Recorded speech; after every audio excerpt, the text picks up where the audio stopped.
कि जटाटवी गल जल प्रवाह पावित स्थले गले व्यलंब लंबिता भुजंग तुंग मालिकां डमट डमट डमट डमट निनादव डमर वयम चकार चंड तांडवम तनोतु ना शिवो शिवम। कि रावण जो जिसके पास अखंड लक्ष्मी थी, रावण खुद भगवान शिव की पूजा करता था और उसमें ऐसा कहा गया है कि उसके पास स्थिर लक्ष्मी का भगवान शिव ने उनको वरदान दिया।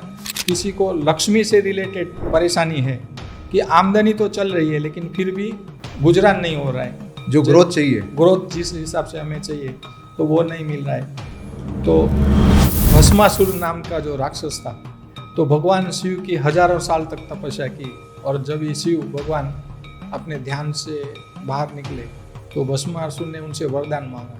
तो वरदान के अंदर उन्होंने ये मांगा कि मैं जिसके ऊपर हाथ रखूं वो जल के भस्म हो जाए। भगवान ने तो भोलेनाथ है तो उन्होंने तथास्तु कह के उनको वरदान दे दिया, लेकिन भस्मासुर राक्षस था वो उन्होंने भगवान शिव से कहा कि हे भोलेनाथ, आपने मुझे वरदान तो दे दिया लेकिन इसकी मैं परीक्षा करना चाहता हूँ। भगवान, मैं पहले आपके सिर पे हाथ रखना चाहता हूँ और देखना चाहता हूँ कि आप भस्म होते हैं कि नहीं।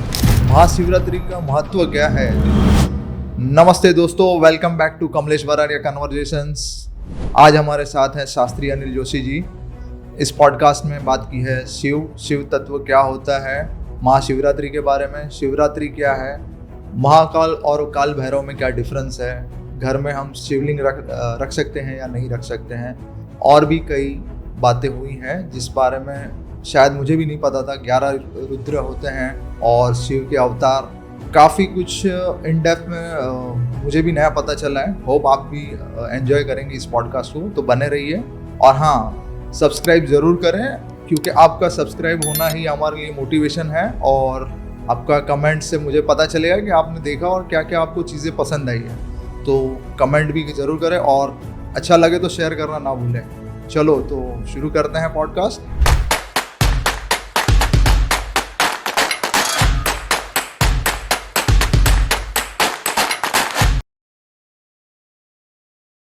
नमस्ते दोस्तों, welcome back to Kamlesh Bararia conversations. आज हमारे साथ फिर से हैं शास्त्री अनिल जोशी जी। नमस्ते। नमस्ते सर, कैसे हो सर? हर हर महादेव। हर हर बहुत महादेव। बढ़िया। आप कैसे जय हैं? महाकाल। जय महाकाल। तो आज का विषय है अपना महाशिवरात्रि आ रही है, तो सर शिव क्या है ये जानने में बहुत उत्सुकता है मुझे। शिव एक ऐसा तत्व है जिसको शिव दर्शन के अंदर उनको सृष्टि के 36 प्रकार ऐसे दिए गए हुए। वो जो 36 प्रकार के तत्व हैं तो इनको मुख्यतः 3 प्रकार से उनको समझा जाता है। तो पहले जो है शिव, विद्या और आत्म तत्व। तो इन तत्वों द्वारा शिव तत्व को समझा जाता है और इसके साथ शिव क्या है और शिव तत्व दोनों एक साथ जुड़े हुए हैं। तो शिव का अर्थ होता है कि ब्रह्म, अखंड, अभेद, अच्छेद, निराकार, निर्गुण, अजन्मा, ये शिव होता है। और इसके साथ जो तत्व है, जो नहीं है वो शून्य है और शून्य से हर की शुरुआत होती है। तो जो सृष्टि के आदि, अंत और मध्य, उनका जो केंद्र बिंदु है वो शिव है। और ये शिवलिंग और शिव में क्या डिफरेंस है? जैसे ये मूर्ति भी होती है और शिवलिंग भी होता है। शिव जो है वो एक स्वरूप है और जो शिवलिंग है वो ज्योति स्वरूप है। तो भगवान शिव का जो माध्यम है जिसे हम पूजा करते हैं, तो प्रकृति और पुरुष उनका जो समन्वय है वो शिवलिंग है और पुरुष का जो प्रतीक स्वरूप है वो शिव है। यानी दोनों में डिफरेंस है वो ही, लेकिन दोनों के आकार और ये निराकार, अलग, ये दोनों में डिफरेंस है। और ये सर, ये रुद्र जो बोलते हैं, तो शिव और रुद्र में क्या डिफरेंस है? शिव है वो शक्ति स्वरूप है और जो रुद्र है वो एक निराकार जिसका कोई आकार नहीं होता है, और निर्गुण और निराकार, अजन्मा। तो शिव के साथ ही ये कनेक्टेड है और शिव एक है, लेकिन इसके साथ जो रुद्र बताए गए हैं वो 11 प्रकार के रुद्र ऐसे बताए। 11 प्रकार के रुद्र हैं, तो इसमें कौन से हैं सर? सबसे पहले तो जो हम 11 प्रकार के रुद्र की बात करेंगे, तो रुद्र जो प्रकार होते हैं रुद्र के, तो उनके सबसे पहले जो रुद्र है कपाली नाम के रुद्र, दूसरे हैं पिंगल नाम के, तीसरे का नाम है भीम रूप कहा गया है, चौथे का है विरूपाक्ष, पांचवे का है विलोहित और छठे का है शास्ता करके, सातवां है अजपाद करके, आठवां है अहिर्बुद्धन्य करके और जो नौवां है वो शंभु, 10वां है वो चंड और जो 11 है वो भव। इस प्रकार से 11 रुद्र के नाम दिए हुए। और ये मेरी कोई मान्यता नहीं है या तो मेरे खुद के कई शब्द नहीं है, ये शिव महापुराण के अंदर इसका उल्लेख किया गया है। तो सर बताया जाता है कि 11 रुद्रों के नाम ले लिया आपने सुबह तो आपके बहुत सारे कर्म डिस्ट्रॉय हो जाते हैं। रुद्र का अर्थ यही होता है कि आपके सारे पापों को जला के भस्म कर देना, वही रुद्र होता है। यानी सुबह उठ के 11 रुद्रों के नाम ले लेना चाहिए आप जी। और सर अब महाशिवरात्रि आ रही है, तो शिवरात्रि और महाशिवरात्रि में क्या डिफरेंस होता है? और शिवरात्रि हर महीने में आती है, जैसे हम प्रदोष काल कहते हैं, तो जो त्रयोदशी के बाद चतुर्दशी आती है और प्रदोष काल जिसको मानते हैं वो हर महीने के अंदर आती है, उसको शिवरात्रि कहा जाता है। लेकिन विशेष के अंदर जो फागुन कृष्ण चतुर्दशी के दिन जो शिवरात्रि होती है उसको विशेष महत्व दिया गया है और उसे ही हम महाशिवरात्रि कहते हैं। महाशिवरात्रि का महत्व क्या है? महाशिवरात्रि का महत्व ऐसा है कि हमारे सारे बुरे कर्म, हमारे जो दोष कर्म, उसको जला के भस्म करना और शिव के साथ एकात्म साधना और शिव के सानिध्य में रहना, इससे हम महाशिवरात्रि का विशेष महत्व मानते हैं। तो ये कब से शुरू हुआ और क्या था क्या ये शुरू होने का कारण? कुछ तो रहेगा ना, कुछ बड़ा अगर दिन बना है, शिवरात्रि भी है लेकिन महाशिवरात्रि अगर बोली गई है तो कहीं ना कहीं कुछ तो। और शिवरात्रि के बारे में ऐसे तो लिंग पुराण के अंदर, स्कंद पुराण में, वायु पुराण में और शिव पुराण के अंदर बहुत सारी कथाएं कही गई है। लेकिन मुख्यतः जो कथाएं हैं उसमें से ब्रह्मा और विष्णु, जब भी शिव जी ने उनको कार्य दिया गया था कि विष्णु भगवान को सृष्टि का पालन करता बताया गया है और ब्रह्मा जी को सृष्टि का सर्जन करता बताया गया है, तो दोनों एक दूसरे के अंदर मतभेद होने की वजह से कौन श्रेष्ठ है और किसका कार्य सबसे श्रेष्ठ है, ये दोनों का झगड़ा हो रहा था। और वो उनका निर्णय करने के लिए चंद्रमौलीश्वर जहाँ पे विराजमान है वहाँ पे आके उन्होंने प्रार्थना की कि दोनों के कार्य किसके श्रेष्ठ है और कौन सबसे श्रेष्ठ है।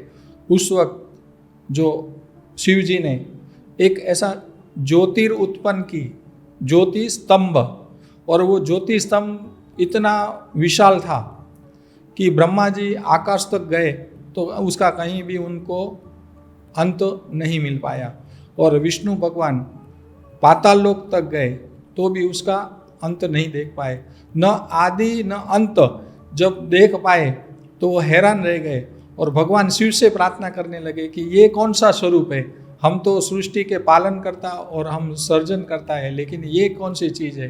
तभी भगवान शिव ने कहा कि मैं ही ज्योति स्वरूप हूँ और मेरा ही जो ये ब्रह्मांड से जो उत्पत्ति, जो अग्नि स्तंभ है, यही मेरा ज्योतिर्लिंग के स्वरूप में उन्होंने उसको छोटा सा करके और ज्योतिर्लिंग की उन्होंने स्थापना की और जिसकी हम पूजा करते हैं। और उस दिन वही महाशिवरात्रि का पूजन विशेष महत्व उस दिन से माना गया है। तो महाशिवरात्रि का महत्व ये है कि हम जो भी हम कर रहे हैं, हाँ, वो कर्म को हम हमारे कर्मों को, हमारे दोषों को खत्म करके शिव के सानिध्य जाने और शिव को जानने की कोशिश करें, ये शिवरात्रि का विशेष महत्व माना है। तो इसमें कुछ 12 ज्योतिर्लिंग, सब जगह पे 12 ज्योतिर्लिंग दिया हुआ है, तो उसका क्या महत्व है? हमारे पुराणों के अनुसार जो 12 प्रकार के ज्योतिर्लिंग जो दिए गए, ज़्यादा करके आप देखे रहेंगे कि जो भी ज्योतिर्लिंग है वो जल तत्व के नज़दीक है।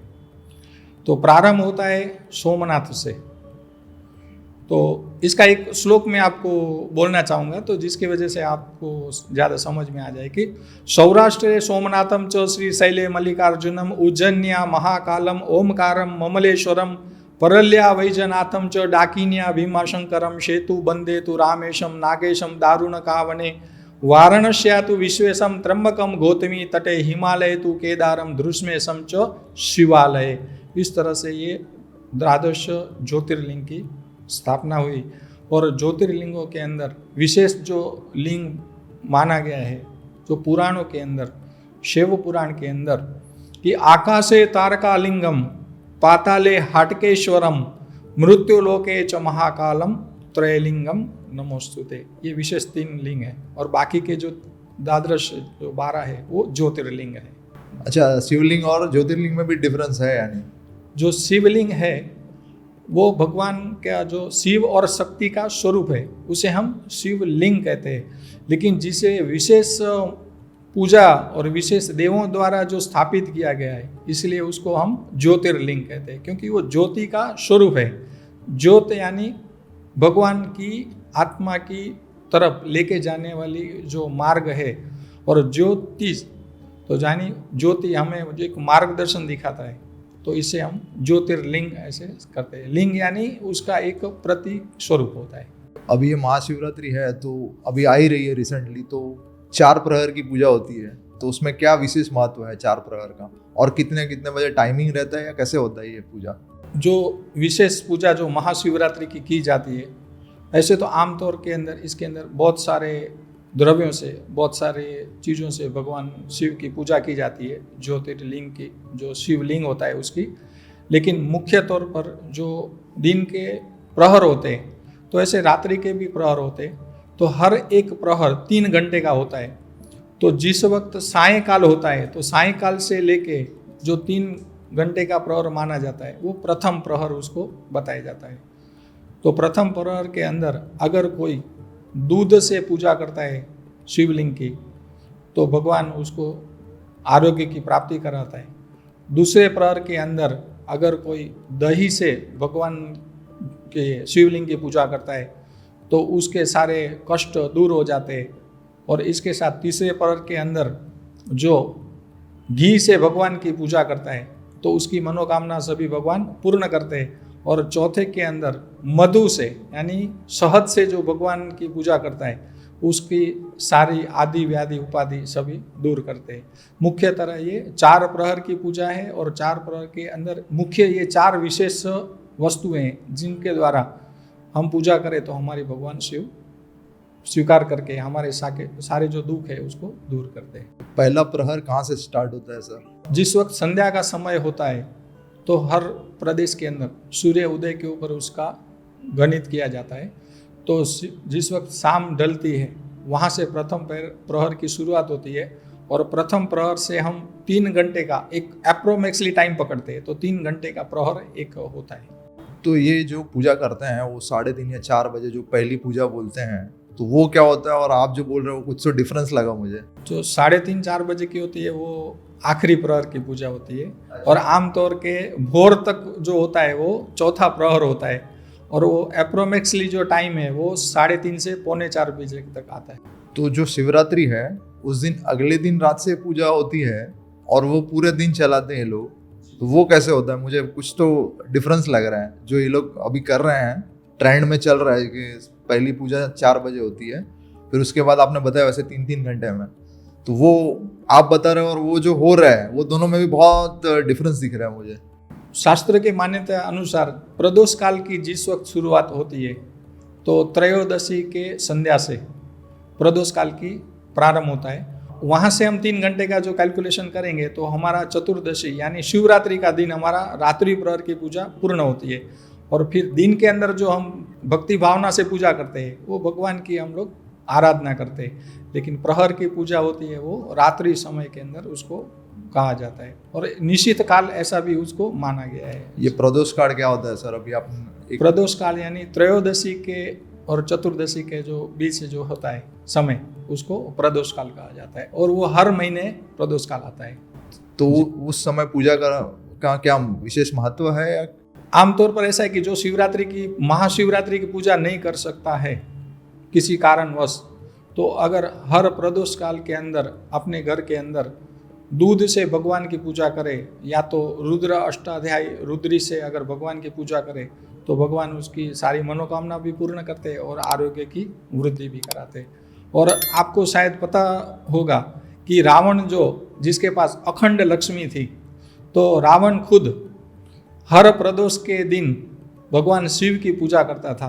और उसमें ऐसा कहा गया है कि उसके पास स्थिर रथेंद्र गजेंद्र युक्ताम लक्ष्मी सदैव सन्मुखी प्रददाति शंभु, कि उसके पास स्थिर लक्ष्मी का भगवान शिव ने उनको वरदान दिया, जो हम तांडव स्तोत्र के आखिर के अंदर इसको सुनते हैं। और शुरुआत हम कैसे करते हैं कि जटाटवी गल जल प्रवह पावित स्थले गले व्यलंब लंबिता भुजंग तुंग मालिकाम डमट डमट डमट डमट निनाद वट डमर वयम चकार चंड तांडवम तनोतु ना शिवो शिवम। और भगवान शिव की स्वयं रावण ने प्रदोष काल के अंदर पूजा की, जिसकी वजह से वो बहुत ही धनवान और सारे ग्रहों को अपने महल के अंदर उन्होंने कैद करके रखा था। ये यानी राज की बात है जी। मैं इसके लिए पूछा क्योंकि प्रदोष काल का काफी डिस्कशन होता है, लेकिन कोई सही तरीके से बताता नहीं है। सही तरीके नहीं बता सकने का उसके पीछे का एक रीजन ऐसा होता है कि हर जगह सूर्य उदय का जो टाइमिंग होता है वो अलग अलग होता है।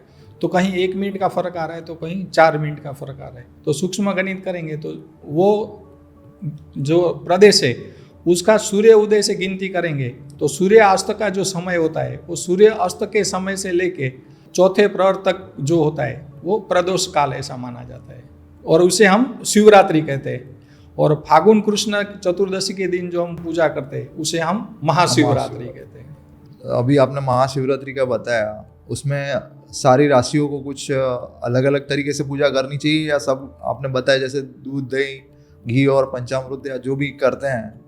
ये आमतौर के जो पूजा है बताई गई है, लेकिन विशेष पूजा में उनको विशेष लाभ लेना चाहिए। तो महाशिवरात्रि के दिन अगर मेष राशि वाले लाल रंग के पुष्प या लाल कनेर से भगवान शिव की रक्त चंदन से पूजा करते हैं तो भगवान चंद्रमौलीश्वर उसके ऊपर प्रसन्न हो जाते हैं। और वृषभ राशि वाले जो होते हैं वो चमेली के फूल से भगवान की पूजा करते हैं तो भगवान उसके ऊपर विशेष आशीर्वाद प्रदान करते हैं। और आपकी खुद की मिथुन राशि है तो मिथुन राशि के अंदर अगर कोई भगवान की धतूरा और भांग से विशेष पूजा करता है तो भगवान उसके ऊपर प्रसन्न हो जाते हैं। और जो कर्क राशि है वो भांग मिश्रित दूध से शिवलिंग की पूजा करते हैं तो भगवान उसके ऊपर अवश्य प्रसन्न होते हैं। और सिंह राशि के जो जातक है वो लाल गुलाब और गुलाब जल से शिवलिंग की पूजा करते हैं तो भी उसके ऊपर भगवान भोलेनाथ प्रसन्न हो जाते हैं। और कन्या राशि वाले हैं उनको बेल पत्र और धतूरा और भांग से पूजा करते हैं तो भी भगवान उसके ऊपर प्रसन्न हो जाते हैं। और तुला राशि वालों को पंचामृत से स्नान करते हैं। तो बहुत लोग को ऐसा कन्फ्यूजन होता है कि पंचामृत यानी क्या होता है, तो दही दूध घी मध शक्कर जो मिश्रित किया जाता है उसे हम पंच अमृत कहते हैं और उसे ही हम पंचामृत कहते हैं। तो इस तरह से जो वृश्चिक राशि है वो भी लाल कलर के पुष्पों से भगवान की पूजा करते हैं तो भी उसके ऊपर भगवान विशेष प्रसन्न हो जाते हैं। और धनु राशि वाले वो पीले कनेर के पुष्प से भगवान शंकर की पूजा करते हैं शिवलिंग की तो भी उसके ऊपर भगवान प्रसन्न होते हैं। और इसके साथ जो मकर राशि वाले वो धतूरा भांग और अष्टगंध से भगवान शिव की पूजा करते हैं शिवलिंग की तो भी प्रसन्न हो जाते हैं। और आखिर के अंदर जो मीन राशि है तो मीन राशि वाले पंचामृत और पीले रंग के फूलों से भगवान की पूजा करते हैं तो ये उनके ऊपर प्रसन्न होते हैं। और ये जो पूजा आपको जो बताई है ये संक्षिप्त के अंदर बताई गई है। ऐसे तो बहुत सारे सामग्रियों से पूजा की जाती है, लेकिन ये पूजा विशेष पूजा करने से भगवान सबकी मनोकामना भी पूर्ण करते हैं और उनकी सारे दुख दर्द दूर करके और उनका हर तरह कार्य सिद्धि होवे ऐसे उनको आशीर्वाद देते हैं। सर प्रसन्न हो गए आपने बताया, जैसे आपने बताया मुझे धतूरा और मुझे और क्या बताया सर? भांग, ये दोनों मैंने चढ़ा दिए तो भगवान प्रसन्न हो गए वो कैसे पता चलेगा? वो आप खुद ब खुद देख पाएंगे, रिजल्ट दिखेगा। जैसे आपके व्यूअर्स कितने हैं और ये ब्रॉडकास्ट होने के बाद आप देखेंगे तो अवश्य आपको पता चलेगा कि भगवान शिव आपके ऊपर कितने प्रसन्न है। मेरे हिसाब से तो शायद लाखों के अंदर आपके व्यूअर्स मिल जाने चाहिए। सर जाएंगे। और सर इसमें जो अभी आपने बताया वो राशि वाइज बताया, जैसे किसी घर में फैमिली में कुछ आरोग्य का इश्यू है या फिर फाइनेंशियल इश्यू है तो स्पेशल उसके लिए कुछ पूजा कर सकते हैं या कैसे रहता है? अगर प्रदोष काल के अंदर कोई पूजा कर सकता है तो विशेष महत्व मिल सकता है, लेकिन अगर प्रदोष काल के समय भी नहीं कर पाता तो सोमवार के दिन अगर किसी को आरोग्य से रिलेटेड तकलीफ है तो त्र्यंबक मंत्र का जप करते हुए दुर्वा एक एक मंत्र से भगवान शिवलिंग के ऊपर दुर्वा अर्पण करते रहेंगे त्र्यंबक मंत्र से, तो उनको आरोग्य की प्राप्ति होती है। और किसी को लक्ष्मी से रिलेटेड परेशानी है कि आमदनी तो चल रही है लेकिन फिर भी गुजरान नहीं हो रहा है, जो ग्रोथ चाहिए, ग्रोथ जिस हिसाब से हमें चाहिए तो वो नहीं मिल रहा है, तो सवेरे सोमवार के दिन बिना नींबू और अदरक के बिना का गन्ने का रस अगर आप भगवान का ओम नमः शिवाय बोल के या रुद्राय नमः बोल के भगवान के ऊपर अभिषेक करते तो लक्ष्मी की प्राप्ति होती है।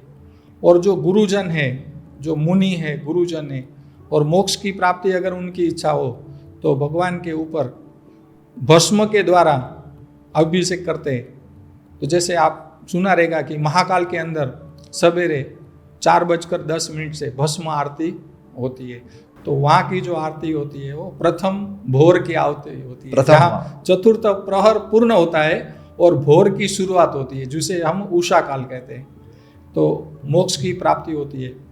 और आम तौर पे अगर सभी की मनोकामना पूर्ण करनी होती है तो ऐसे होता है कि बहुत सारी चीज़ें हमें ज़रूर है, तो एक आर्थिक से रिलेटेड हमें परेशानी है, फाइनेंशियली, फिजिकली, मेंटली, संतान से रिलेटेड, तो हम भगवान को विविध प्रकार की पूजा अष्टाध्याय रुद्री से द्वारा, ब्राह्मण द्वारा अष्टाध्याय रुद्री से भगवान शिव की पूजा करते, और उसके अंदर विशेष पंचामृत, धतूरा, बेल, भांग, धतूरा फल, धतूरे के पुष्प और इसके साथ नारियल पानी, गन्ने का रस, पंचामृत, चंदन जल, गुलाब जल और भस्म जल मिश्रित करके भगवान की अष्टाध्याय रुद्री से विशेष पूजा करते हैं, तो भगवान शिव सारी मनोकामना उनकी पूर्ण करते हैं। सर मेरा अभी ये आपने इतने सारे भगवान को अर्पण करने के लिए बताया, जो आपने बताया नारियल पान, मैंने देखा है कि नारियल ऐसे छोड़ देते हैं शिवलिंग के ऊपर, तो उसका रीज़न क्या होता है? क्योंकि हम हर जगह पे जैसे कहीं भी मंदिर में जाएंगे तो हम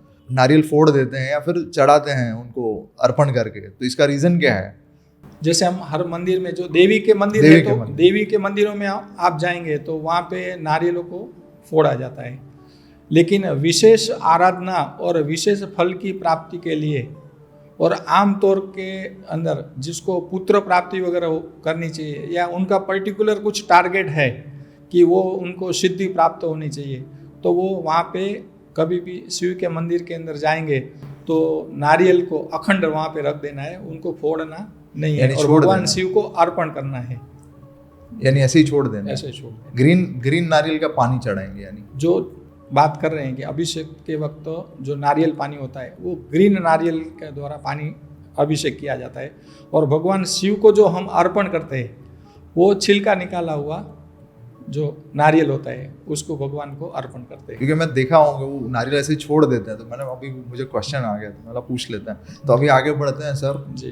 शास्त्री जी, मेरा ये क्वेश्चन और एक बढ़ गया है कि हम शिव जी को भोलेनाथ क्यों बुलाते हैं? शिव जी को भोलेनाथ इसके लिए बुलाते हैं कि वो दिल के भोले हैं और जल्दी प्रसन्न हो जाते हैं।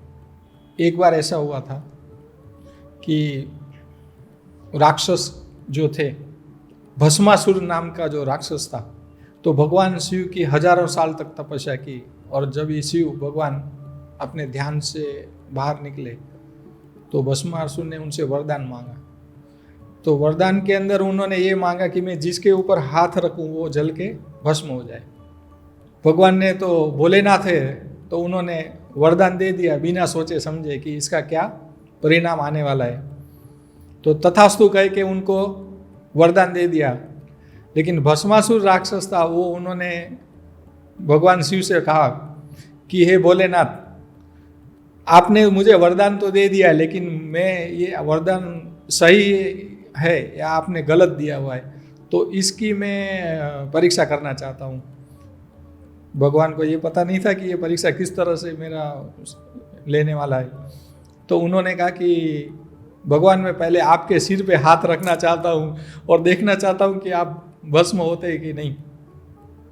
और भगवान शिव वहाँ से भागने लगे कि ये शायद मेरे सिर पे हाथ रख देगा तो मैं अजन्मा होने के बाद भी मेरा जो वरदान दिया हुआ है तो मैं जल के भस्म हो जाऊंगा। तो इस तरह से भगवान जो भोलेनाथ है वो बिना सोचे समझे सभी को वरदान दे देते। तो एक बार ऐसा हुआ था कि एक जो चोर था उसका नित्य क्रम यही था कि चोरी करना और अपने घर का गुजरान चलाना।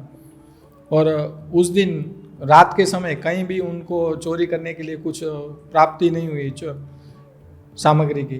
तो उन्होंने देखा कि एक बाहर शमशान के यहाँ शिव का मंदिर है, तो शिव के मंदिर के अंदर अवश्य उसको कुछ भी चुराने मिलेगा। तो वो सोच के अंदर गया, तो वहाँ पे देखा तो जलाधारी थी जो भगवान शिव की पिंडी के ऊपर अभिषेक होता है वो पात्र। तो गांव के बाहर मंदिर होने की वजह से वहाँ के पुजारी ने उनको ऊपर टांग दिया था और जो चोर था वो टिंगू था, तो उसका हाथ वहाँ तक पहुँच नहीं पा रहा था। वो सोचा कि ये जलाधारी लेके मैं बेचूंगा तो उससे आज का दिन तो मेरा गुजरान हो जाएगा, लेकिन उनका हाथ वहाँ तक पहुँच नहीं पाया।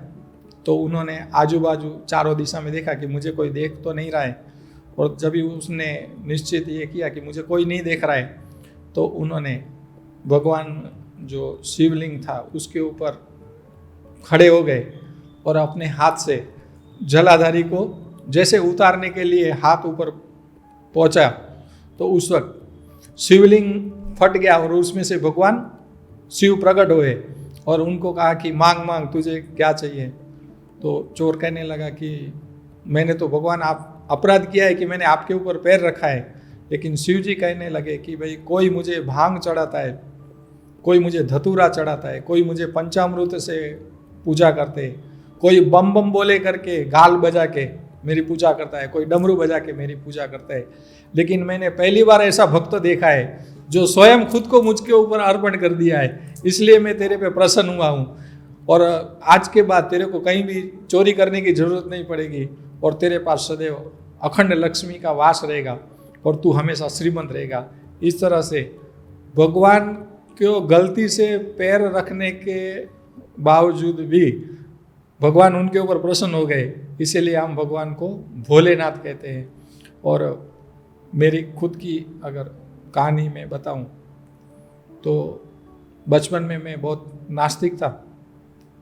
मेरे माता पिता डांटने के बाद भी कभी मैं भगवान की पूजा नहीं करता था, लेकिन एक बार जब भी मेरी आयु तकरीबन 12 साल की रही होगी, तो गलती से मैं शिव मंदिर के अंदर चला गया। गलती से चला गया, जानबूझ के नहीं गया था। मतलब कि वहाँ पे एक जो बाबा जी बैठे हुए थे, तो उन्होंने बाबा जी ने बोला कि एक काम करो, आप आए हो तो एक लोटा जल का भगवान के ऊपर पानी जल चढ़ा दीजिए और आपको हो सके तो कुछ प्रसाद वगैरह अर्पण कीजिए या तो पुष्प चढ़ाइए। मैं इतना नास्तिक था कि भगवान को नमस्कार तो करना तो दूर हो गया, लेकिन मेरा मन खीन था कि भाई भगवान में मैं मानता नहीं हूँ, फिर भी मैं वहाँ पे जो गुरु बैठे हुए थे तो उनकी आज्ञा से मैंने एक लोटा जल लेके भगवान शिव के ऊपर, उस वक्त मुझे मंत्र के बारे में कुछ ज़्यादा अभ्यास तो कर रहा था, लेकिन कौन से मंत्र, विशेष मंत्रों से पूजा करनी चाहिए वो मुझे ज्ञात नहीं था। तो मैंने ऐसे ही रुद्राय नमः बोल के जल चढ़ा दिया।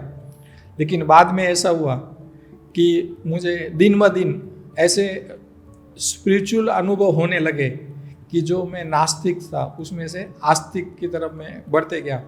और भगवान रुद्र की वजह से, शंकर भगवान की सिर्फ पूजा करने की वजह से मुझे ऐसे ऐसे उपलब्धियाँ प्राप्त हो गई कि जिसकी वजह से जो लोग लाखों रुपए खर्चा कर सकने के बावजूद भी उनको जो प्राप्त नहीं होता वो मुझे बिना पैसों से प्राप्ति होते गई। आज की तारीख में भी अगर आप मेरे ऑफिस के अंदर आएंगे तो ऐसे ऐसे रत्न शिवलिंग है कि हम सोच में पड़ जाएंगे कि ऐसे शिवलिंग ले पाना भी हमारे लिए बहुत मुश्किल है।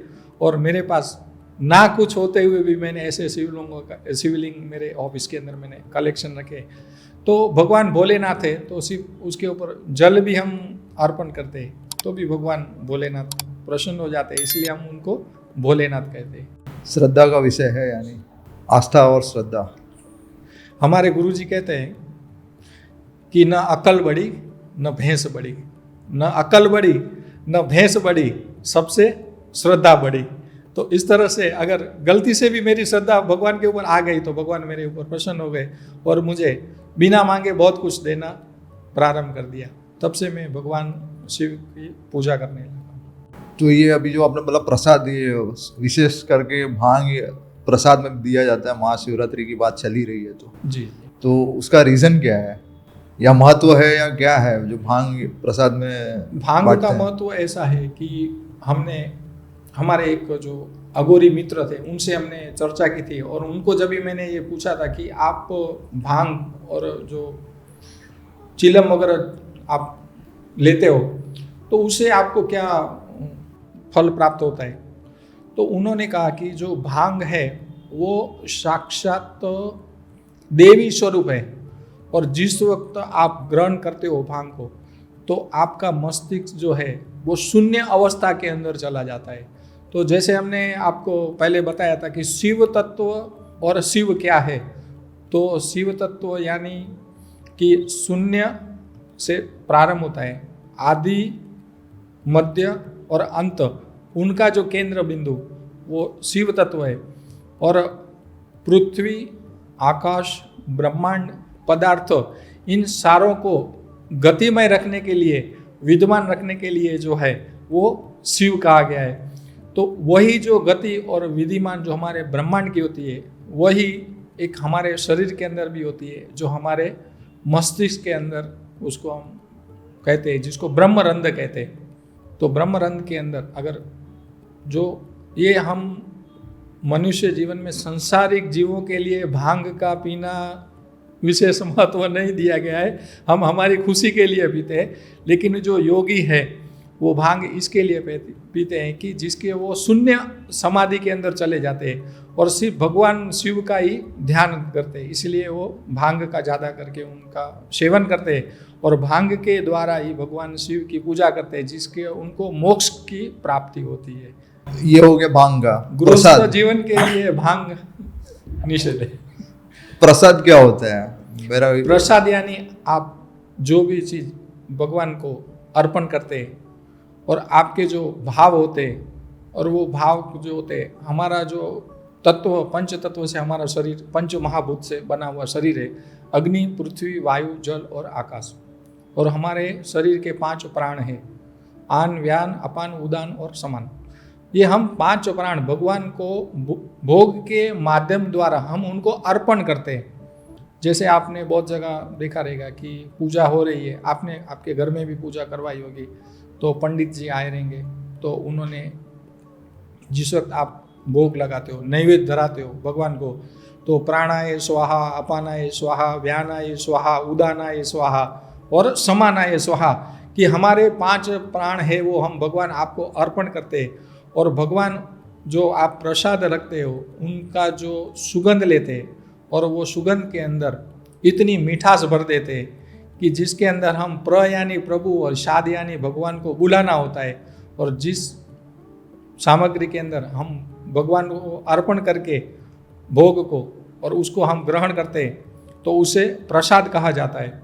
और प्रसाद के अंदर एक ऐसा श्लोक है कि अकाल मृत्यु हरणम सर्व व्याधि विनाशनम इति जठरे पादोदके धारयाम्यः, कि अगर कोई भगवान द्वारा भोग लगाया हुआ प्रसाद अगर वो अपने जठर यानी पेट के अंदर धारण करता है तो उसको कभी भी अकाल मृत्यु प्राप्ति नहीं होती। इस तरह से प्रसाद का विशेष महत्व माना गया है।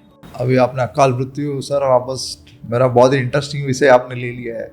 तो अकाल मृत्यु आया तो महाकाल तो याद आना ही आना है सर। तो महाकाल का उज्जैन का क्या विशेष महत्व है? जितने भी देव है शिव, तो शिवलिंग की हर एक शिवलिंग की जो स्थापना है, तो जो प्रतिमा शिवलिंग की जो होती है जिसको योनि और लिंग स्वरूप माना गया है, और उसका जो बाण होता है वो ऑलवेज नॉर्थ यानी उत्तर दिशा के अंदर होता है। लेकिन एक ही ऐसा शिवलिंग है जो सारे काल के ऊपर विजय प्राप्त कहा गया है, किया है जिन्होंने, कि जिसका काल भी कुछ भी बिगाड़ नहीं सकता। तो वो जो महाकाल है वो उज्जैन के अंदर विराजमान है और उनकी जो बाण जो है वो साउथ की तरफ यानी दक्षिण दिशा के अंदर है। इसीलिए उसको विशेष महत्व दिया गया है कि जिसको हम बाकी सबों को देव बोलते हैं, लेकिन जो शंकर है उसको हम महादेव बोलते हैं। और काल, हर जगह काल होता है, लेकिन यहाँ पे होता है महाकाल, कि काल के भी ऊपर और काल को भी विजय करने वाले ऐसे महाकाल हैं। तो महाकाल के बारे में आपको मैं एक लाइन सुनाना चाहूँगा कि अकाल मृत्यु वो मरे जो काम करे चंडाल का। महाकाल का विशेष महत्व क्या है कि अकाल मृत्यु वो मरे जो काम करे चंडाल का, काल भी उसका क्या बिगाड़े जो भक्त हो महाकाल का। तो इस तरह से महाकाल दक्षिणेश्वर भी कहा गया है, और काल के ऊपर विजय प्राप्त करने वाले होने की वजह से जो वहाँ पे महाकाल की पूजा करता है तो अपने सारे कष्टों को दूर करके और वो जय और विजय की प्राप्ति कर सकता है, इसीलिए महाकाल कहा गया है। तो इसमें जो सुबह जो आई थिंक पहले प्रहर की आरती होती है तो वो भस्मी जो ये यूज़ करते हैं, भस्म यूज़ करते हैं, वो बताया जाता है कि राख होती है, अगले दिन किसी शमशान से आती है या क्या है उसका, मुझे नहीं पता है एग्जैक्टली क्या है कैसे है। मैंने सुना है, मैं गया हूँ वहाँ पे दर्शन करके आया हूँ एक बार। तो क्या है वो आप जो बात कर रहे हो, ये पहले ये बात सही थी कि भस्मांग रागाय महेश्वराय नित्याय सुधाय दिगंबराय तस्मै नकाराय नमः शिवाय, कि चिता भस्म लेपांगम, ऐसा श्लोक में कहा गया है कि चिता की भस्म धारण करने वाले भगवान जो शिव महारुद्र और महाकाल है।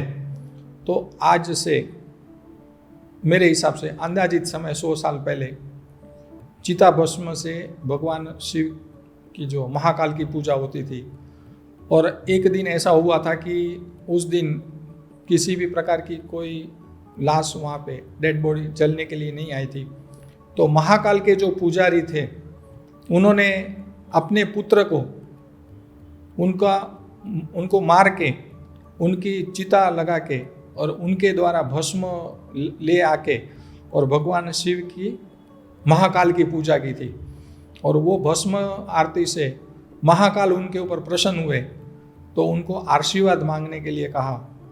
तो पुजारी कहने लगे कि आने वाले कलयुग के अंदर अगर इस प्रकार से आप किसी की परीक्षा लेंगे तो शायद आपकी कोई पूजा नहीं कर पाएगा। तो पहले तो मुझे ये वरदान दीजिए कि आज के बाद आपके ऊपर चिता भस्म से पूजा नहीं होनी चाहिए। तो भगवान ने कहा कि तथास्तु, ये तुझे आशीर्वाद मैंने दे दिया, और दूसरा आपको मांगना है तो मांगो। तो उन्होंने कहा कि जो मैं मेरे पुत्र को मैं मार के आपको जो पूजा की थी चिता भस्म से, तो उसको आप मुझे सजीवन कर दीजिए। तो महाकाल ने, क्योंकि कालों के काल देव महाकाल है, काल के ऊपर भी जिनका प्रभुत्व है, तो उन्होंने उनके पुत्र को जीवित किया और पुजारी से कहा कि आज के बाद गाय के जो कंडे होते, गोबर के जो छान बोले जाते, तो कंडों के अंदर सभी वनस्पति, सुगंधी वनस्पति मिश्रित करके उसको सुखाया जाता है, और सुखाए हुए कंडों के द्वारा जो होली जलाई जाती है और उसके द्वारा जो राख उत्पन्न होती है, वो आज की तारीख में भी सवेरे प्रथम भोर के अंदर जो प्रथम पूजा होती है, मेरे हिसाब से शायद 4 या 4:10 का जो समय होता है, उस वक्त आज भी तारीख में शंकर महाकाल के ऊपर भस्म से आरती की जाती है। और वहाँ पे जो पुजारी है वो बाबा बम नाथ अगोरी करके वो पूजा करते हैं आज की तारीख में। यानी जो बोलते हैं भस्म आरती, वही आप बता रहे हो? भस्म आरती यानी भगवान के ऊपर जो कंडों के अंदर मिश्रित सुगंधित द्रव्यों से द्वारा जो भस्म बनाई जाती है और वो भस्म से द्वारा भगवान महाकाल की पूजा की जाती है, वही भस्म आरती उसको कहा गया है। तो वहीं पे है, बाजू में काल भैरव का मंदिर है, तो पहले काल भैरव का पूजा करना चाहिए या महाकाल के दर्शन करके जाना चाहिए? देखो, दोनों जैन का शब्द एक ही आ रहा है कि महाशब्द माना गया है कि काल भैरव और महाकाल। तो जो काल भैरव है वो रुद्र के ही गण है। तो आमतौर पे अगर आप किसी बड़े आदमी को मिलना चाहेंगे तो पहले तो उनके सेक्रेटरी से आपको अपॉइंटमेंट लेनी पड़ेगी। तो हमारे गुरुजी ऐसे कहते हैं कि अगर आप पहले भगवान से प्रार्थना करने से पहले काल भैरव की पूजा करेंगे और काल भैरव की पूजा करने के बाद अगर महाकाल की पूजा करेंगे तो आपके सारी मनोकामना सिद्ध और पूर्ण होगी। इस तरह से एक मान्यता दी गई है। क्योंकि मैं गया था तभी हम लोग महाकाल गए थे फर्स्ट, और उसके बाद काल भैरव गए थे। तो मुझे अभी जस्ट कुछ पढ़ रहा था या कहीं तो देखा था, तो मैं बोला इसके लिए पूछ लिया मैंने। इसमें बहुत सारी भ्रांतियां भी है और बहुत सारे ऐसे मान्यता भी है कि बहुत जन जाते हैं काल भैरव के ऊपर और बहुत जन महाकाल के ऊपर जाते हैं, लेकिन दोनों एक दूसरे से कनेक्टेड ही है। जब तक आप महाकाल के दर्शन करो और काल भैरव के दर्शन नहीं करेंगे तो आपका जो पूजा का फल आपको प्राप्त नहीं होगा, आपके दर्शन पूर्ण नहीं होंगे। और अगर आपने काल भैरव के दर्शन किए और महाकाल के नहीं किए तो भी आपके दर्शन पूर्ण नहीं, यानी दोनों के करना है। दोनों के करने चाहिए। और वहाँ पे शिप्रा नदी के अंदर और एक जो राजा विक्रमादित्य ने जिस देवी की स्थापना की थी शिप्रा नदी के अंदर, वहाँ पे हरसिद्धि नाम के जो देवी है, तो विशेष महत्व ये भी है कि वहाँ पे वो शक्तिपीठ है, तो हरसिद्धि देवी का भी आपको अवश्य दर्शन करना चाहिए। विक्रमादित्य, ये भी एक बहुत बड़ा विषय है सर। जी, क्योंकि ये हम जो भी कैलेंडर देखते हैं उसमें विक्रमादित्य वीर लिखा हुआ है। विक्रमादित्य सन, उसमें उसका क्या रीजन है? वीर विक्रमादित्य जो थे वो राजा थे और उन्होंने भगवान शिव को प्रसन्न किया था, और शिव को प्रसन्न करने के बाद महाकाल उनके ऊपर प्रसन्न हुए थे।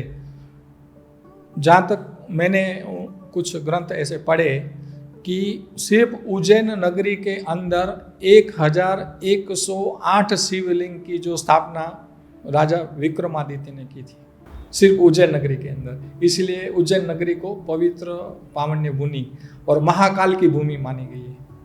लेकिन ये जो हम कैलेंडर यूज करते हैं, मेरा क्वेश्चन था सर कि विक्रमादित्य हम जो बोलते हैं अभी सन विक्रमादित्य जैसे लिखते हैं हम लोग, चोपड़े में भी लिखते हैं जैसे गुजराती या फिर बनिया लोग, तो विक्रमादित्य लिखने का क्या रीजन है?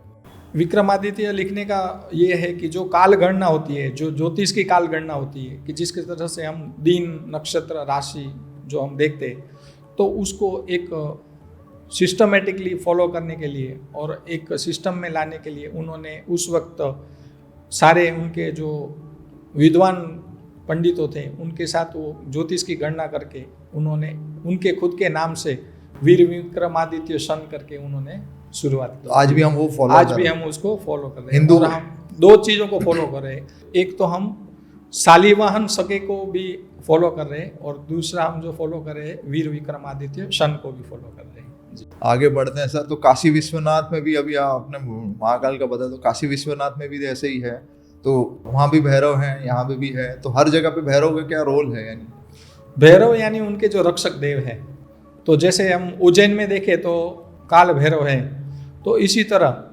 काशी के अंदर जो भैरव है उसको काशी के कोतवाल कहा गया है कि काशी के कोतवाल वो भी भैरव है।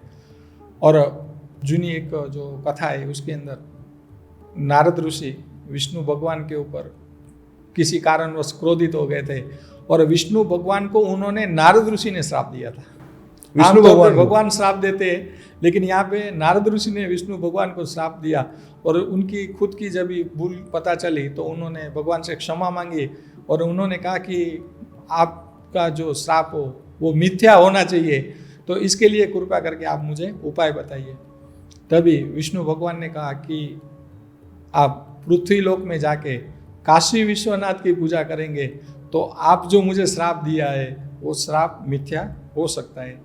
तो जो काशी विश्वनाथ है शिव पुराण के अंदर, वहाँ पे एक ऐसा कहा जाता है कि वहाँ पे किसी भी प्रकार का जो सूतक का है, तो सूतक और शुभ कार्य वहाँ पे दोनों एक साथ चलते हैं। अगर आप काशी नगरी के अंदर गए रहेंगे तो एक तरफ से राम बोलो भाई राम चलता है और दूसरी तरफ आप देखेंगे तो आज मेरे यार की शादी है, तो एक तरफ बारात भी चल रही है और एक तरफ मैयत भी जा रही है। तो भगवान शिव उनको निष्कंटक ऐसा क्षेत्र बताया गया है कि वहाँ पे किसी भी जात का कोई भी अशुभ कार्य या शुभ कार्य ऐसा वहाँ पे कुछ भेदभाव नहीं रखा गया है, दोनों कार्य एक साथ वहाँ पे होते हैं। और शिव पुराण के अंदर भगवान का जो त्रिशूल है वो त्रिशूल के आकार के स्वरूप के अंदर जो उसके अंदर त्रिकंटक क्षेत्र करके जो नाम दिया गया है शिव पुराण में, और वो त्रिकंटक क्षेत्र यानी आज के काशी विश्वनाथ और वाराणसी, उसी को ही काशी विश्वनाथ कहा गया है। अब मैंने ये भी बहुत कुछ सुना हुआ है कि काशी में लोग जैसे अंतिम यात्रा समाप्त, जैसे कि मरण बोलते हैं जैसे, तो वो सबसे अच्छा माना गया है काशी में अगर देह त्याग करें तो। एक गुजराती की कहावत है कि मरण तो काशीનું અને જમણ तो सूरतનું। तो शास्त्र में ऐसे बहुत सारी मान्यता भी ऐसे दी गई है कि अगर किसी का मृत्यु होता है और उसकी बॉडी, उसका जो देह काशी नगरी के अंदर जलाया जाता है गंगा नदी के किनारे, तो उसको मोक्ष पद प्राप्त होता है। इसके लिए वहाँ पे मृत्यु को विशेष महत्व गया है, और इसलिए वहाँ पे अगर किसी को मृत्यु से रिलेटेड प्रॉब्लम आ रही है तो वहाँ पे और एक मंदिर है जिसको मृत्युंजय महादेव करके बोला गया है, और विश्वनाथ वही है मृत्युंजय महादेव।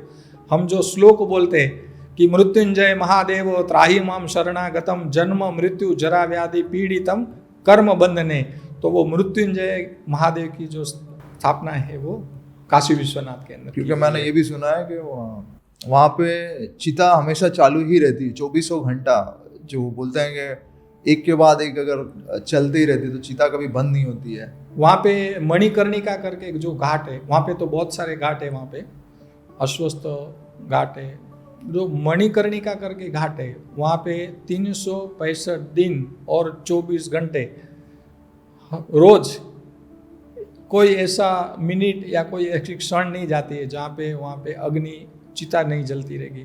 जैसे वहाँ पे एक चिता जलना प्रारंभ हुआ, दूसरी आके तो उसको आधी चिता जल के हुए वो गंगा नदी में विसर्जित कर देते हैं, और वहाँ पे मृत्यु को मोक्ष माना गया है। काशी नगरी को मोक्ष नगरी मानी गई है, इसीलिए वहाँ पे चिता का वहाँ पे विशेष महत्व है कि वहाँ पे डेड बॉडी होती है, वहाँ पे जलाई जाती है।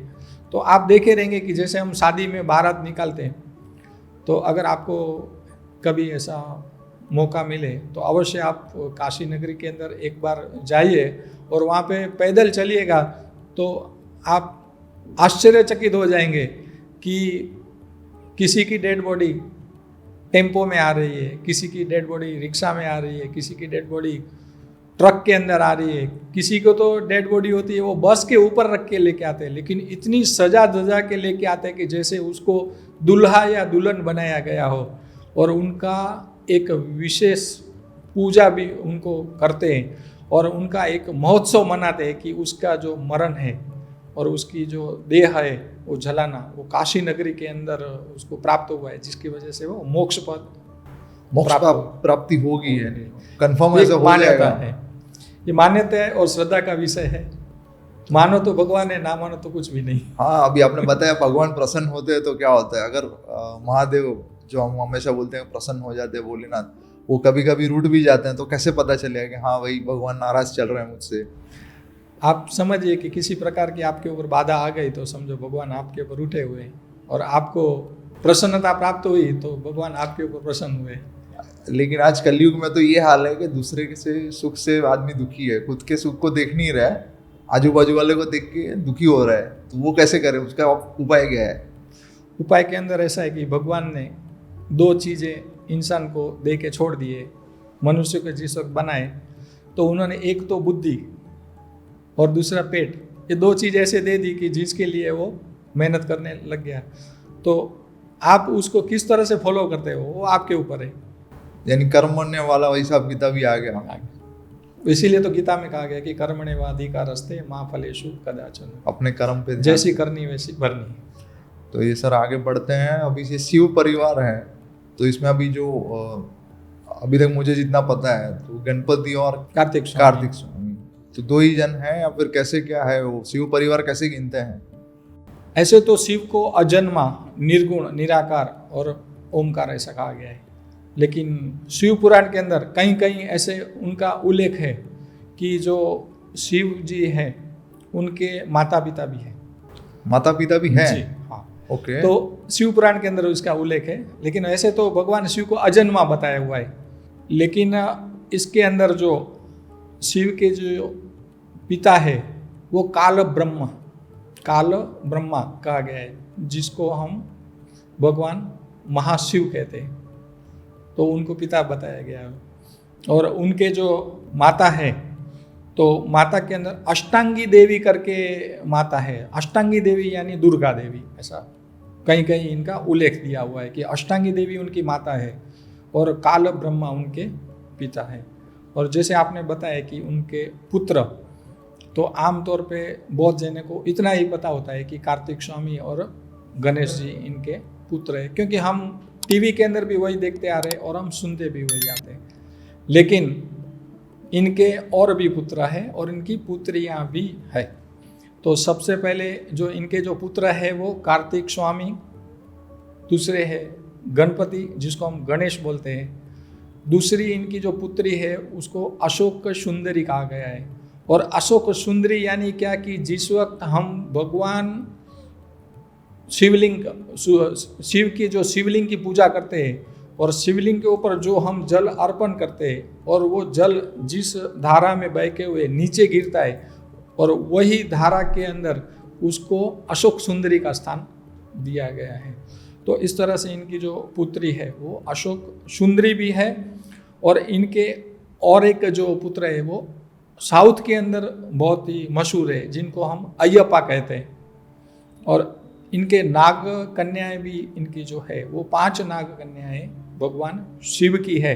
तो पहला जो है उनका नाम जया है, दूसरी का जो नाम है विश्वहर, तीसरी का नाम है साकिल बारी करके, और देव और दैताली करके कन्याओं का नाम है। इस तरह से इनके आपको शायद पता होगा या ना होगा, लेकिन शिव पुराण में इनकी बहन का भी उल्लेख किया गया है कि भगवान शिव की बहन भी है। तो भगवान शिव की जो बहन है उसको आशावरी देवी कहा गया है, और भगवान शिव की जो छोटी बहन है उसको सरस्वती कहा गया है। तो आशावरी देवी और सरस्वती ये भगवान शिव की बहनें हैं। इस तरह से भगवान का ये परिवार है। और पार्वती और सती वो क्या है? तो उसमें वो उनकी जो भगवान की शादी हुई थी, बौद्ध जैनों की ऐसी मान्यता है कि महाशिवरात्रि यानी शिव पार्वती की शादी हुई थी। हाँ, लेकिन ऐसा मान्यता तो नहीं ये है। मैंने भी पढ़ा है। जो शिव महापुराण के अंदर चैत्र मास के अंदर भगवान की शादी हुई है, इस तरह से है। तो यहाँ पे जो शिव जी की जो शादी हुई थी वो 4 बार हुई थी। तो पहले जो शादी हुई थी वो सती से हुई थी, दूसरी शादी हुई थी पार्वती से, तीसरी शादी हुई थी उमा से। शायद अगर आप गुजरात में गए रहेंगे तो ऊंजा करके गांव है और वहाँ पे उमिया देवी करके जो देवी है जो वृषभ के ऊपर विराजमान है, तो उसी से भगवान शिव की शादी हुई थी।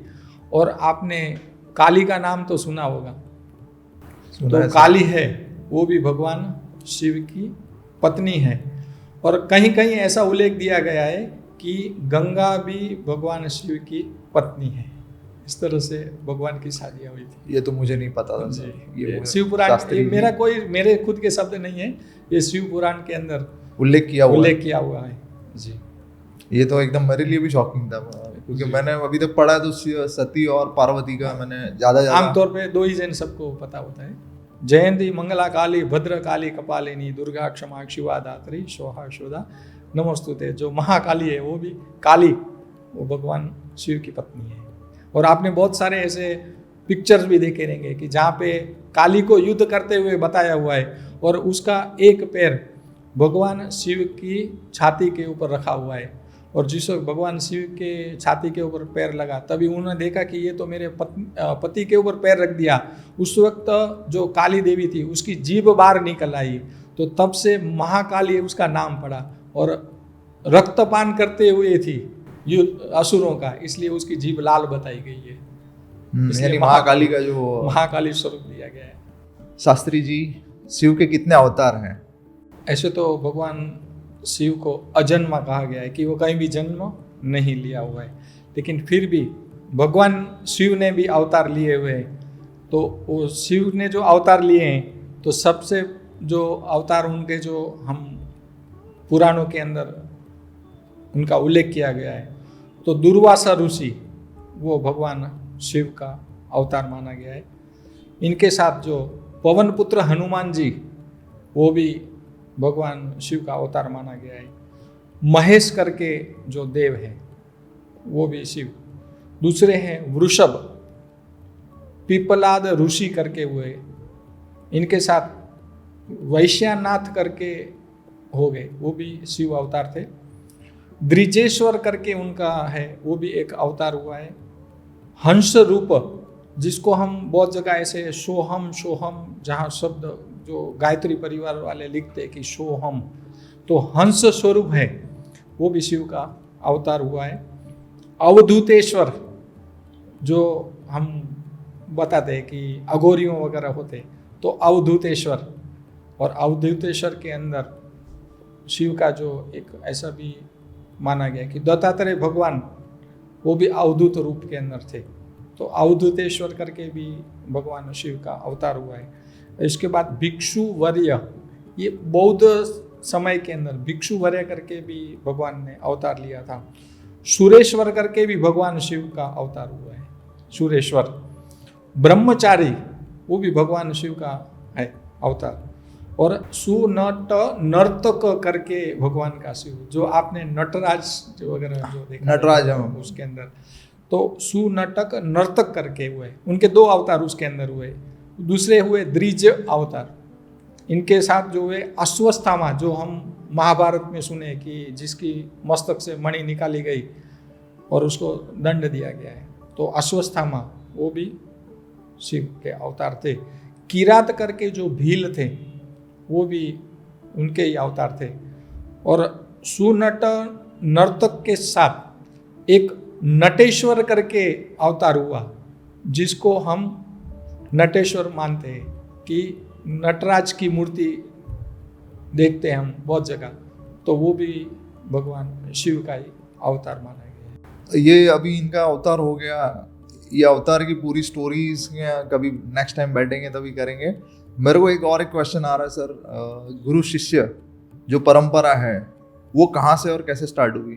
गुरु परंपरा जो शिष्य है, पहले जो प्रारंभ करने वाले जो थे वो भगवान शिव थे, और शिव भगवान ने ही गुरु परंपरा, जो गुरु शिष्य की परंपरा है, उन्होंने स्थापित की, और उनके शिष्य भी हुए। आपको शायद मन के अंदर ऐसा होगा कि गुरु तो हुए, तो गुरु के शिष्य कौन कौन है? तो उनके जो गुरु के जो शिष्य जो हो गए, तो सबसे पहले तो हम जो नवग्रह बोलते हैं, तो नवग्रह के अंदर जो गुरु महाराज है, जिनको संस्कृत में बृहस्पति कहा गया है, वो भगवान शिव के शिष्य थे। फिर विशालाक्ष करके जो थे, वो भी भगवान शिव के शिष्य थे। शुक्र भगवान, जो हम नवग्रह में आते, तो वो भी उनके, और दैत्य गुरु शुक्राचार्य, और शुक्राचार्य ने भगवान शिव से मृत्यु संजीवनी विद्या सीखी थी, और सिर्फ मृत्यु संजीवनी विद्या जो भगवान शिव ने शुक्राचार्य को दी थी और किसी को सिखाई नहीं थी शिष्य परंपरा के अंदर।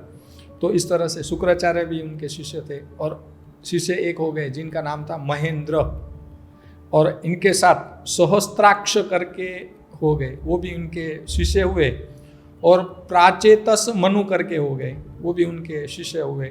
और आखिर के अंदर उनके और एक शिष्य हुए जो भारद्वाज ऋषि थे।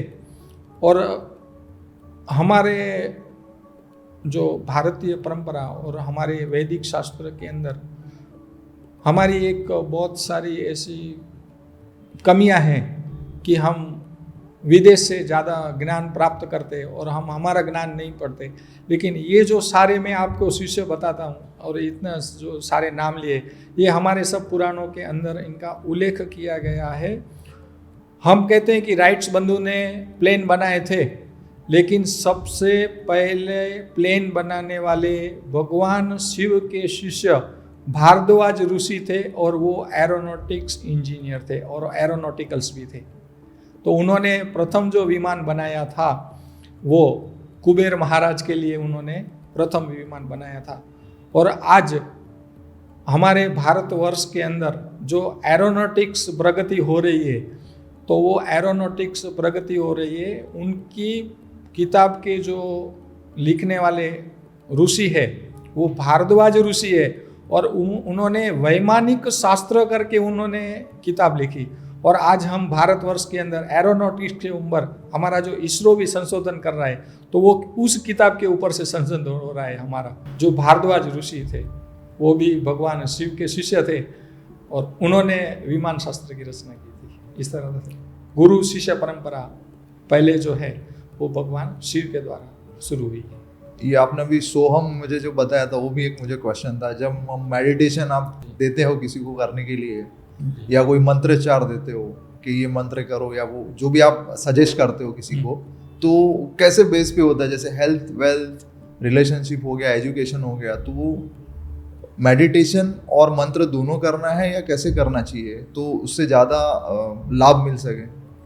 मेडिटेशन सब्जेक्ट जो है वो एक खुद को खुद की पहचान करवाना, ऐसा उसका अर्थ होता है कि आप जिस परिस्थिति में हो उस परिस्थिति में रह के और खुद को पहचानना, दैट इज ए मेडिटेशन, ध्यान। और उसके लिए जो मंत्र का उपयोग किया जाता है तो ओम शब्द का उच्चारण किया जाता है, कहीं कहीं सोहम ऐसा भी उच्चारण किया जाता है। तो अकार, उकार और मकार, वो तीनों को एकीकृत करके जो मंत्र बनता है वो ओम मंत्र बनता है। और ओम मंत्र हमारे मस्तिष्क के अंदर पिट्यूटरी ग्लैंड है उसको एक्टिव करता है और हम उसके द्वारा ध्यान के द्वारा बहुत सारे लाभ प्राप्त कर सकते हैं। और ये मंत्र जो मैं पूछ रहा था, हेल्थ, वेल्थ या एजुकेशन, रिलेशनशिप के लिए हम दे पाए तो अच्छा है सर, कहीं ना कहीं लाभ हो। लाभ में ऐसा है कि हम तो ज्ञान बांटने के लिए बैठे हुए हैं, ये तो समुद्र है, आप जितना चाहे इतना ले सकते हैं। लेकिन विशेष प्रयोजन के लिए, विशेष कार्यों के लिए कुछ ऐसे ऐसे मंत्र भी होते हैं कि जिसके द्वारा आप आपकी प्रगति भी कर सकते हैं, आपकी मनोकामना पूर्ण कर सकते हैं, आप health, wealth, financially, physically, mentally सब चीज़ों के अंदर आगे बढ़ सकते हैं। तो आज के तौर पे ज़्यादा करके जो परेशानी करने वाला जो शब्द है वो हमारा आरोग्य। तो आरोग्य के लिए अगर कोई त्र्यंबकम यजामहे सुगंधिम पुष्टिवर्धनम उर्वारुकमिव बंधनात् मृत्युर्मोक्षीमामृतात्, इस मंत्र का जाप करके या इस मंत्र के द्वारा भगवान शिवलिंग के ऊपर, शिव की पिंडी के ऊपर अभिषेक करते तो उनका आरोग्य प्राप्त हो सकता है। कहीं ऐसी अवस्था ऐसे होती है कि मृत्यु तुल्य अवस्था प्राप्त होती है और उस वक्त ना तो हम बाहर निकल पाते और ना अंदर जा पाते, तो न मृत्यु होती है और न आती है न जाती है। तो उस वक्त अगर आप मृत्युंजय महादेव, आपके कर्म के दोष आपको परेशान कर रहे हैं तो मृत्युंजय महादेव त्राहिमाम शरणागतम जन्म मृत्यु जरा व्याधि पीड़ितम कर्म बंधने, इस मंत्र के द्वारा जो पूजा करते हैं या जलाभिषेक करते हैं शिव पिंडी के ऊपर तो अवश्य आपको फल प्राप्त होगा। और सबसे आजकल एजुकेशन, क्योंकि इतनी सारी फील्ड आ गई है, हम पढ़ते थे तो हमें 3 सब्जेक्ट ही मालूम थे कि साइंस, आर्ट्स, कॉमर्स, लेकिन आर्ट्स में भी बहुत सारे सब्जेक्ट है, साइंस में भी बहुत सारे और कॉमर्स में भी बहुत सारे। तो उसके अंदर माइंड कॉन्सेंट्रेशन के लिए जो विद्यार्थी है, जो एजुकेशन ले रहे हैं, जो कॉलेज के अंदर पढ़ रहे हैं, तो उनके लिए अगर तत्पुरुषाय विद्महे महादेवाय धीमहि तन्नो रुद्र प्रचोदयात, इस मंत्र के द्वारा जलाभिषेक करेंगे तो माइंड कॉन्सेंट्रेशन लेवल बढ़ पाएगा। लेकिन कारणवश अगर कोई इतना बड़ा मंत्र नहीं बोल पा रहा है तो ओम महारुद्राय नमः बोल के जल से अभिषेक करेंगे या मंत्र का जाप करेंगे तो एजुकेशन के अंदर भी उनकी सारी मनोकामना पूर्ण होगी। और रिलेशनशिप सर सबसे अभी तो बहुत चैलेंजिंग टाइम चल रहा है कलयुग में, तो चैलेंजिंग टाइम चल रहा है। इसकी वजह यह है कि हमारी जो सोच, हमारी जो एक्सपेक्टेशन वो बहुत बढ़ गई है और हमें सबसे एक सोच ऐसी आ रही है कि हर एक जन को इंस्टेंट मनी चाहिए और वो इंस्टेंट मनी के चक्कर के अंदर रिलेशन को भूल जा रहा है।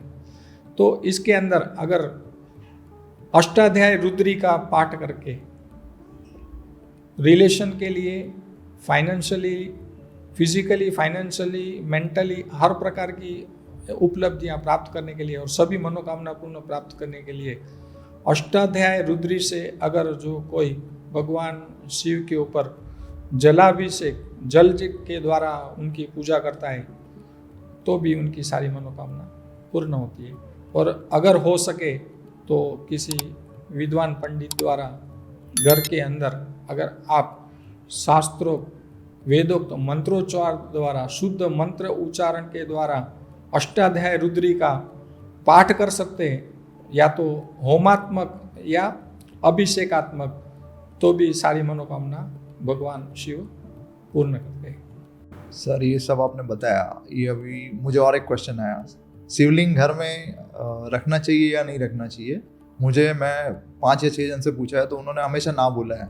जैसे आपने बोला बीमार कोई है या जो नहीं जा पा रहा है मंदिर, तो वो घर पे अभिषेक कर सकता है या करना चाहिए या नहीं करना चाहिए, या शिवलिंग रखना भी चाहिए या नहीं? देखो, शिव यानी जो है वो आत्मा, और शिव तत्व यानी हमारी आत्मा को जानना। नॉव योर इनर लाइफ, आप जो अंदर जाग के खुद को देख सकते। तो शास्त्रों में और शिव पुराण के अंदर कहीं भी ऐसा उल्लेख नहीं दिया गया है कि आप शिवलिंग घर में नहीं रख सकते। भगवान शिव की जो है पूजा घर के अंदर भी आप कर सकते हैं। और वहाँ के अंदर वास्तु शास्त्र के अंदर एक ऐसा नियम दिया गया है कि आप घर के अंदर शिवलिंग रखते हैं तो शिवलिंग के ऊपर नाग नहीं होना चाहिए। नाग के बिना आप शिवलिंग घर पे रख के उसकी पूजा कर सकते हैं। तो इसमें कहीं भी किसी भी प्रकार का कोई दोष नहीं है। और हम जो पूजा करते हैं हमारे हिंदू सनातन धर्म से, तो उसके अंदर पंच तत्वों की पूजा करते हैं। तो पंच तत्व के अंदर अग्नि, पृथ्वी, वायु, जल और आकाश, और ये पांचों तत्व के अधिपति जो देव है, तो उनके अंदर एक अधिपति भगवान शिव भी है।